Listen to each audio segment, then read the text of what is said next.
This channel does not promote or encourage any violence, harmful, or illegal activities.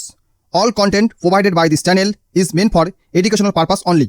বাংলাদেশে জিডিপির অর্ধেক depend করে ভারত থেকে যাওয়া মালপত্রের ওপর। হারামিদের হারামে খাওয়া অভ্যাস। এখানে ড্রোন উড়বে, লেজার থাকবে, সিসিটিভি ক্যামেরা থাকবে, এমন কিছু যন্ত্র, আধুনিক যন্ত্র বসানো হবে যার ফলে কেউ যদি বর্ডার থেকে পাস করার চেষ্টা করে, কারণ কাংলাদেশ এদিকে না আসতে পারে, দেশটা তো মানে না খেয়ে মরবে। বন্ধুরা, পশ্চিমবঙ্গে বিজেপি সরকার ক্ষমতায় আসার পরে তারা সর্বপ্রথম যে কাজটা করেছিল সেটা ছিল কি, বর্ডার ফেন্সিংয়ের জন্য জমি অধিগ্রহণ। এই বর্ডার ফেন্সিংকে কেন্দ্র করে বাংলাদেশিরা অনেক আন্দোলন করেছে। কেন আমরা সকলে জানি, আরও একবার বলছি, বাংলাদেশে জিডিপির অর্ধেক ডিপেন্ড করে ভারত থেকে যাওয়া মালপত্রের ওপর। কিন্তু সেটা যদি পয়সা দিয়ে কিনতে হয়, বাংলাদেশে তো ফাটে, তাই তারা চোরাপথে কম দামে ওই জিনিসটা কেনে। এবং এই চোরাপথটা কি, বর্ডার, উন্মুক্ত বর্ডার, যেখানে কোনো ফেন্সিং নেই, কিছু নেই। শুধু কি তাই, বিনামূল্যে ভারতে শাক সবজি তরি তরকারি চুরি করে নিয়ে পালায়, ধান কেটে নিয়ে পালায়, বিনামূল্যে পাচ্ছে। হারামিদের হারামে খাওয়া অভ্যাস, তাই তারা নেয়। কিন্তু একদিন কি দুদিন আগে আমাদের দেশের স্বরাষ্ট্রমন্ত্রী উনি ঘোষণা করেছেন, এই যে বর্ডার, ভারতের যে এই বিশাল বর্ডার, বাংলাদেশের সঙ্গে পাকিস্তানের সঙ্গে এই যে বর্ডার, এই বর্ডারটাকে হাইটেক বানানো হবে। হাইটেক মিন্স এখানে ড্রোন উড়বে, লেজার থাকবে, সিসিটিভি ক্যামেরা থাকবে, এমন কিছু যন্ত্র, আধুনিক যন্ত্র বসানো হবে যার ফলে কেউ যদি বর্ডার থেকে পাস করার চেষ্টা করে সেটা বোঝা যাবে এবং এটা ডে নাইট কাজ করবে।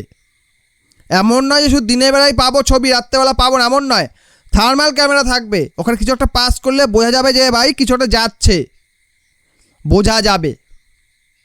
এবং সেই সঙ্গে অটোমেটিক গানও থাকবে হয়তো, যেগুলোকে ইনস্টল করা হবে, অটোমেটিক করা হবে। কেউ একটা টার্গেটে এলে তাকে টাই ফিক্স করা হবে। এই ঘটনাটা শোনার পরে কাংলুদের মনের কি অবস্থা সেটা আমার জানা খুব ইচ্ছা করছে। কেননা কাংলুসরা তো এই এরিয়া দিয়েই, মানে যে সকল এরিয়াতে বর্ডার নেই এবং যেখানে বর্ডার আছে সে বর্ডারকে কি বলবো বাইপাস করে ভারতবর্ষে প্রবেশ করে। কারণ বিএসএফের পক্ষে অতটা এরিয়াকে কভার করা সম্ভব নয়। একই সময়ে পুরো এরিয়াটাকে বিএসএফ কভার করতে পারে না, কারণ 5 কিলোমিটার এরিয়ার মধ্যে কি 2 কিলোমিটার এরিয়ার মধ্যে 3-4 জন বিএসএফ থেকে সাইকেল নিয়ে ওখানে টহল দেয়, তাই তো। কাজেই অতটা এরিয়াকে তারা কভার করতে পারে না। যেই দেখে বিএসএফ একটু দূরে গেছে তখন ওরা পুট করে গলে যায়, চলে আসে এদিকে। নাহলে এত অনুপ্রবেশকারী ঢুকলো কোত্থেকে, এত ঢুকলো কী করে? কিন্তু এখানে যদি হাইটেক সব করে দেওয়া হয়, হাইটেক যন্ত্রপাতি বসানো হয়, তাহলে কাংলুসরা কী করে আসবে এটা আমি চিন্তা করছি। কারণ কাংলুসরা এদিকে না আসতে পারে, দেশটা তো মানে না খেয়ে মরবে, দুর্ভিক্ষ দেখা দেবে। এমনি সালারা ভিখারি, ঠিক করে খেতে পারে না, জামা কাপড় পরতে পারে না, খাবার কিনতে পারে না, এমনি তো ভিখারি। হোক না জিডিপি পার ক্যাপিটা আমাদের থেকে বেশি, ভারতের জিডিপি পার ক্যাপিটাকে ক্রস করে গেছে, করুক না। বাস্তবের চিত্রটা কি, বাস্তবে কি চিত্র হয়ে আছে কিছুই না। আমরা দেখছিলাম সোশ্যাল মিডিয়াতে চাইনিজদের অবস্থা, বড় বিল্ডিং তো আছে, কোনো মানুষ বাস করতে পারে না, কারণ এত দাম, কিনতে পারছে না।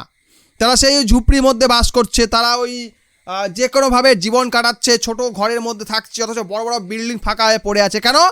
কেনার টাকা নেই, মানুষ বাধ্য হয়ে ওই ঝুপড়িতে থাকছে।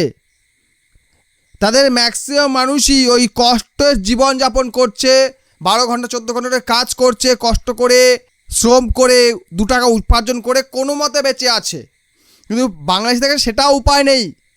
বাংলাদেশের কাছে পর্যাপ্ত কাজ নেই, খাবার নেই, ওষুধপত্র নেই, ডাক্তার নেই, কিছুই নেই, সবটাতেই নেই।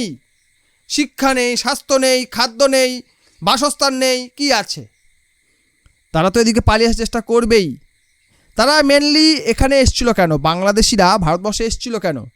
সরকারি সুবিধা, সরকারি আর্থিক সাহায্য, রেশন, মানে সরকারি জমি, সরকারি বাড়ি, মানে অন্ন, বস্ত্র, বাসস্থান, অর্থ সবই দিচ্ছে, সে সঙ্গে কাজও পাচ্ছে, এত কিছু পেলে তারা আসবে না? এখন বহু মানুষ আমাকে প্রশ্ন করবেন, যদি এত কিছু থাকে তাহলে ভারতবর্ষে তো গরিব দেখা যায় কেন?